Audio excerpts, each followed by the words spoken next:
Sebelumnya, selamat sore. Perkenalkan, nama saya Kadek Kurniawan dari kelas 1A. Saya ingin menjelaskan tentang pengertian struktur dan fungsi komponen sel.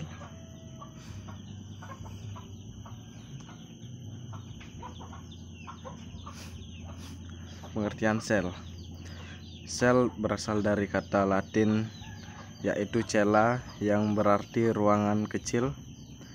Ukuran sel bermacam-macam dan bentuk sel juga bermacam-macam.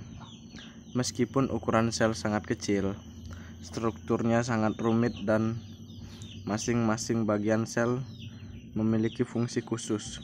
Misalnya, mitokondria yang terdapat di dalam sel berfungsi sebagai penghasil energi, sedangkan limfosom berfungsi sebagai pencerna. Sel merupakan unit terkecil dari makhluk hidup yang dapat melaksanakan kehidupan. Sel disebut sebagai unit terkecil karena sudah tidak ada lagi yang bisa dibagi menjadi bagian yang lebih kecil yang berdiri sendiri. Sel dapat melakukan proses kehidupan seperti melakukan respirasi, perombakan, penyusunan, reproduksi melalui pembelahan sel, dan terhadap rangsangan. Sel disebut satuan struktural makhluk hidup. Sel juga disebut sebagai satuan fungsional makhluk hidup. Perkembangbiakan dilakukan melalui pembelahan sel, dan pembelahan sel dilakukan baik oleh organisme bersel menggandakan pembelahan secara langsung, sedangkan sel-sel pada organisme bersel banyak mengalami pembelahan secara mitosis. Sel mengandung materi genetik, yaitu materi penentu sifat-sifat makhluk hidup. Dengan adanya materi genetik, sifat makhluk hidup dapat diwariskan kepada keturunannya. Gambar 1.1. Gambar sel.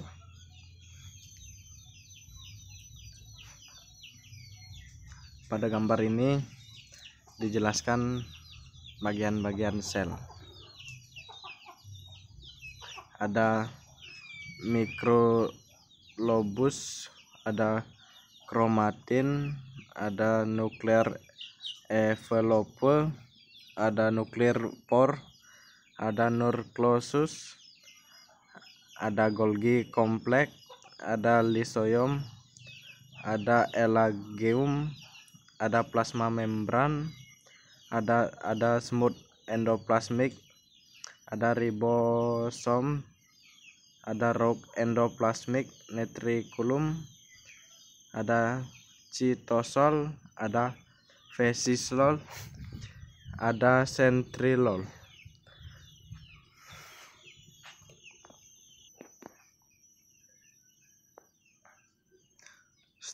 Struktur sel.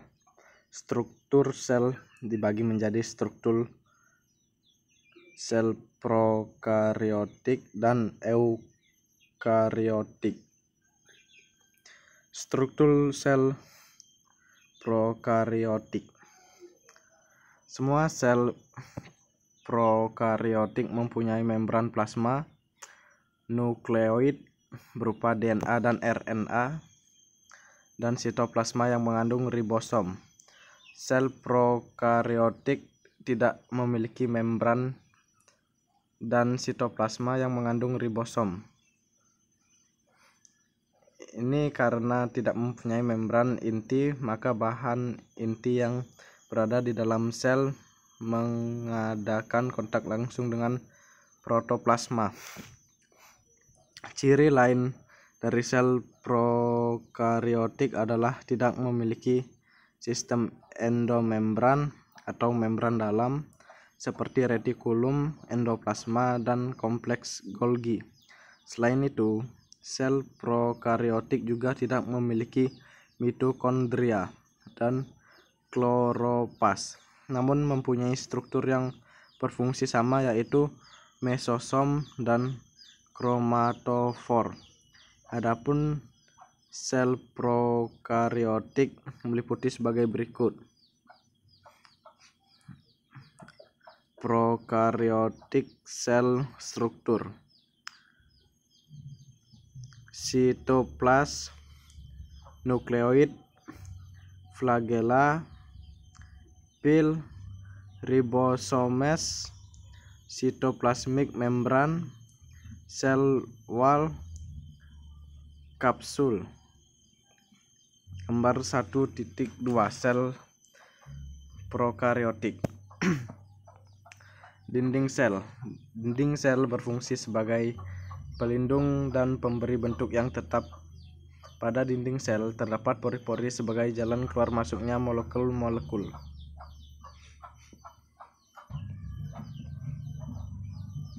Berikut adalah gambar 1.3, yaitu dinding sel.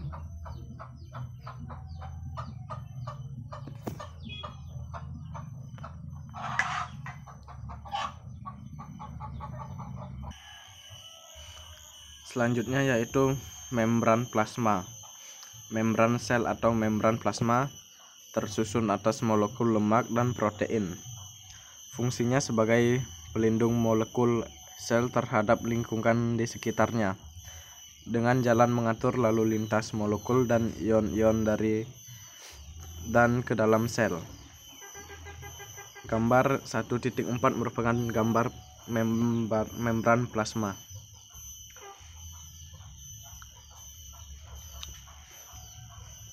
Sitoplasma. Sitoplasma tersusun dari air, protein, lemak, mineral, dan enzim-enzim. Dipergunakan untuk mencerna makanan secara ekstraseluler dan untuk melakukan proses metabolisme sel. Metabolisme terdiri dari proses penyusunan, anabolisme, dan penguraian atau katabolisme zat-zat.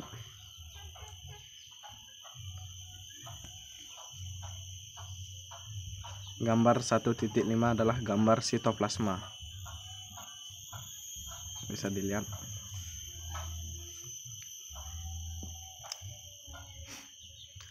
Mesosom. Pada tempat tertentu, membran plasma melekuk ke dalam membentuk organel yang disebut mesosom. Mesosom berfungsi sebagai penghasil energi.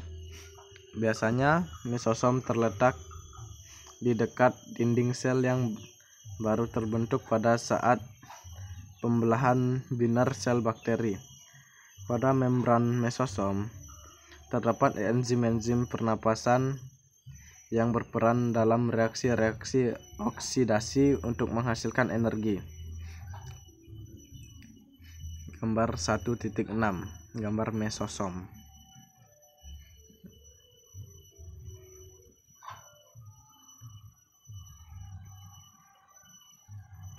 Ribosom.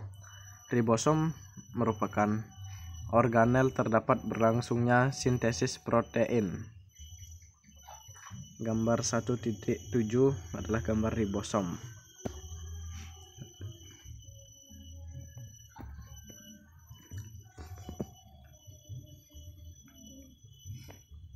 DNA atau asam deoksiribonukleat atau deoksiribonukleat acid disingkat DNA, merupakan persenyawaan yang tersusun atas gula deoksiribosa, fosfat, dan basa-basa nitrogen. DNA berfungsi sebagai pembawa informasi genetik, yakni sifat-sifat yang harus diwariskan kepada keturunannya. Gambar 1.8, gambar DNA, bisa dilihat.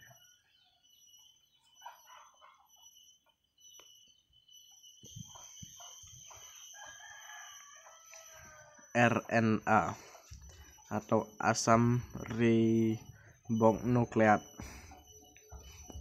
merupakan persenyawaan hasil transkripsi DNA. Jadi bagian tertentu DNA melakukan transkripsi atau mengkopi diri, membentuk RNA. RNA membawa kode-kode genetik sesuai dengan pesanan DNA. Selanjutnya, kode-kode genetik itu akan diterjemahkan dalam bentuk urutan asam amino dan proses sintesis protein. Gambar 1.8 merupakan gambar RNA.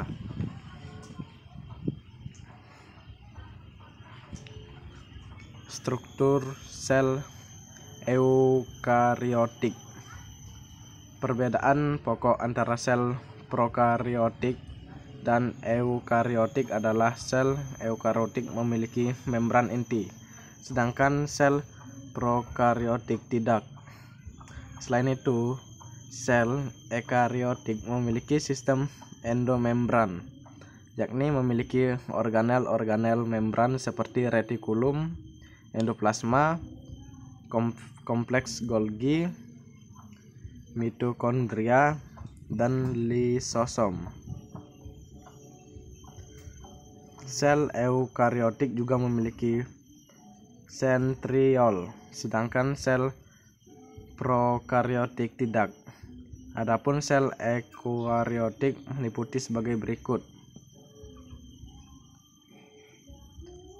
Ada mitokondria, ada reok endoplasmik retikulum, ada nukleus, ada nuklir pores, ada plasma membran, ada nukleus, ada nuklir envelop, ada kromatin, ada rok endoplasmik retikulum, ada ribosom, ada semut endoplasmik retikulum, ada cilia, ada Golgi apparatus, ada mikrotubulus, ada sentriklus, ada periosom, ada lisosom, ada mikromens, ada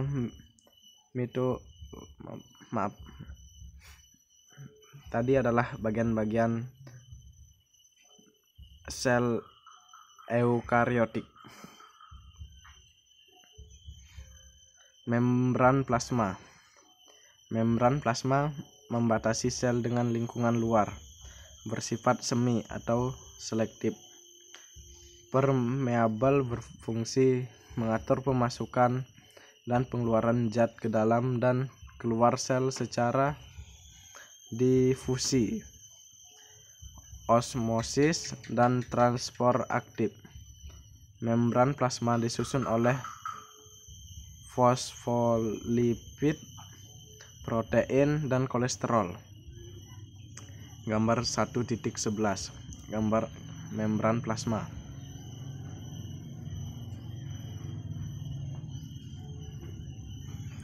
Sitoplasma. Sitoplasma merupakan cairan sel yang berada di luar inti, terdiri atas air dan zat-zat yang terlarut serta berbagai macam organel sel hidup. Gambar 1.2, gambar sitoplasma.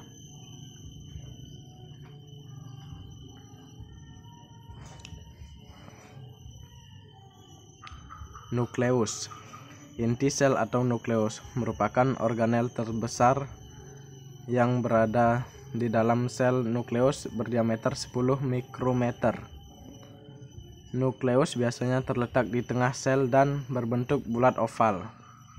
Gambar 1.13 merupakan gambar nukleus. Sentrinol. Sentrinol merupakan organel yang dapat dilihat ketika mengadakan pembelahan. Pada fase tertentu dalam daur hidupnya, sentriol memiliki silia atau flagea. Sentriol hanya dijumpai pada sel hewan, sedangkan pada sel tumbuhan tidak. Gambar 1.14, sentriol.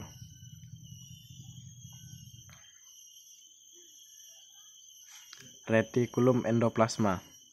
Retikulum berasal dari kata Retikular yang berarti anyaman, benang atau jala karena letaknya memusat pada bagian dalam sitoplasma atau endoplasma, maka disebut sebagai retikulum endoplasma, disingkat RE. RE hanya dijumpai di dalam sel eukariotik, baik di sel hewan maupun sel tumbuhan. Gambar 1.15 adalah gambar retikulum endoplasma. Ribosom. Ribosom tersusun atas RNA, ribosom, RNA, R, dan protein. Ribosom tidak memiliki membran. Gambar 1.16 adalah gambar ribosom.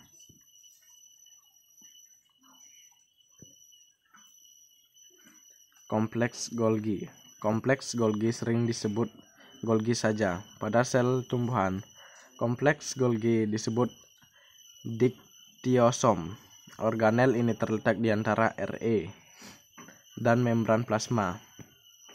Bisa dilihat gambar 1.17 adalah gambar kompleks Golgi. Lisosom. Lisosom. Liso sama dengan adalah pencernaan, soma sama dengan tubuh, merupakan membran berbentuk kantong kecil yang berisi enzim hidrolitik yang disebut lisozim. Enzim ini berfungsi dalam pencernaan intrasel, yaitu mencerna zat-zat yang masuk dalam sel. Gambar 1.18 adalah gambar lisosom. Badan mikro. Badan mikro disebut karena ukurannya kecil, hanya bergaris tengah 0,3 sampai 1,5 mikrometer. Badan mikro terdiri atas peroksisom dan glioksisom. Gambar 1.18 gambar mikro. Gambar badan mikro. Mitokondria. Mitokondria merupakan penghasil energi atau ATP. Karena berfungsi sebagai respirasi, secara umum dapat dikatakan bahwa mitokondria berbentuk butiran atau benang mitokondria, mempunyai sifat plastis. Artinya, bentuknya mudah berubah. Ukurannya seperti bakteri dengan diameter 0,5 sampai 1 mikrometer. Dan panjang 3-10 mikrometer. Gambar 1.20 adalah gambar mitokondria.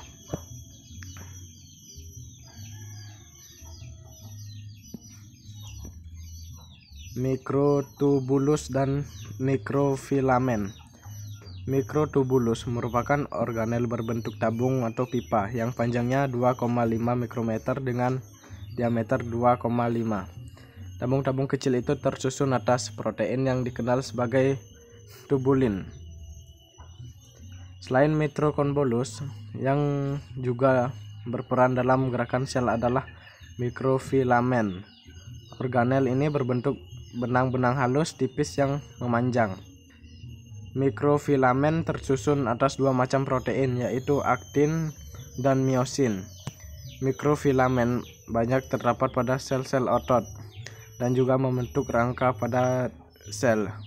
Diameter mikrofilamen hanya 5 nm. Gambar 1.21 gambar mikrotubulus dan mikrofilamen. Dua sel. Teori-teori tentang sel. Pada awalnya sel digambarkan pada tahun 1665 oleh seorang ilmuwan Inggris, Robert Hooke, yang telah meneliti irisan tipis gabus melalui mikroskop yang dirancang sendiri. Kata sel berasal dari kata bahasa Latin cellula yang berarti rongga atau ruangan. Pada tahun 1835, sebelum teori sel menjadi lengkap, Jan Evangelista Purgny melakukan pengamatan terhadap granula pada tanaman melalui mikroskop. Teori sel kemudian dikembangkan pada tahun 1839 oleh Matthias Jakob Seglinit dan Theodor Schwann yang mengatakan bahwa semua makhluk hidup atau organisme tersusun dari satu sel tunggal yang disebut uniseluler, atau lebih yang disebut multiselular. Semua sel berasal dari sel yang telah ada sebelumnya. Di dalam sel terjadi fungsi-fungsi vital demi kelangsungan hidup organisme dan terdapat informasi mengenai regulasi fungsi tersebut yang dapat diteruskan pada generasi sel berikutnya. A. Robert Hooke, Inggris pada tahun 1665, meneliti sayatan gabus di bawah mikroskop. Hasil pengamatannya ditemukan rongga-rongga disebut sel atau selula. B. Hans Stein pada tahun 1880 menyatakan bahwa sel tidak hanya berarti sitos atau tempat yang berongga, tetapi juga berarti sela, yaitu kantong berisi. C. Felix Dujardin, Prancis pada tahun 1835 meneliti beberapa jenis sel hidup dan menemukan isi dalam rongga sel tersebut yang penyusun disebut sarkod. D. Johannes Purkin pada tahun 1787 sampai 1869 mengenakan perubahan nama sarkod menjadi protoplasma. E. Matthias Schwann atau ahli botain dan Theodor Schwann, ahli zoologi pada tahun 1838 menemukan adanya kesamaan yang terdapat pada struktur tumbuhan dan hewan. Mereka mengajukan konsep bahwa makhluk hidup terdiri atas sel. Konsep yang diajukan tersebut menunjukkan bahwa sel merupakan satuan struktural makhluk hidup. F. Robert Brown, Skotlandia pada tahun 1831 menemukan benda kecil melayang-layang pada protoplasma yaitu inti atau nukleus. G. Max Schulze pada tahun 1825 sampai 1874, ahli anatomi menyatakan sel merupakan kesatuan fungsional makhluk hidup. H. Rudolf Virchow pada tahun 1858 menyatakan bahwa setiap sel berasal dari sel sebelumnya atau omniselula ex cellula. Sekian yang dapat saya jelaskan. Jika ada salah kata, saya mohon maaf. Dan saya akhiri. Selamat sore.